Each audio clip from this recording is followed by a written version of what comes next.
The Dark Side of Sci-Fi, Volume 2, More Nightmares from the Edge of Tomorrow, including stories by Ambrose Bierce, Robert W. Chambers, Philip K. Dick, Ralph Milne Farley, Francis Flagg, Vincent Gaddis, Ian Gordon, Edmond Hamilton, H.P. Lovecraft, and Clark Ashton Smith. Narrated by Ian Gordon. The Distortion Out of Space by Francis Flagg. Back of Bear Mountain, the meteor fell that night. Jim Blake and I saw it falling through the sky. As large as a small balloon it was, and trailed a fiery tail. We knew it struck Earth within a few miles of our camp, and later we saw the glare of a fire dully lighting the heavens.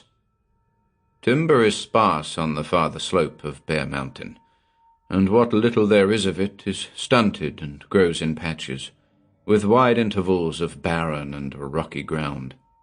The fire did not spread to any extent, and soon burned itself out. Seated by our campfire, we talked of meteoroids, those casual visitants from outer space which are usually small and consumed by heat on entering Earth's atmosphere. Jim spoke of the huge one that had fallen in northern Arizona before the coming of the white man, and of another, more recent, which fell in Siberia. Fortunately, he said, meteors do little damage, but if a large one were to strike a densely populated area, I shudder to think of the destruction to life and property. Ancient cities may have been blotted out in some such catastrophe. I don't believe that this one we just saw fell anywhere near Simpson's Ranch. No, I said. It hit too far north. Had it landed in the valley, we couldn't have seen the reflection of the fire it started. We're lucky it struck no handier to us. The next morning, full of curiosity, we climbed to the crest of the mountain, a distance of perhaps 2 miles. Bear Mountain is really a distinctive hog's back of some height, with more rugged and higher mountain peaks around and beyond it. No timber grows on the summit, which, save for tufts of bear grass and yucca, is rocky and bare.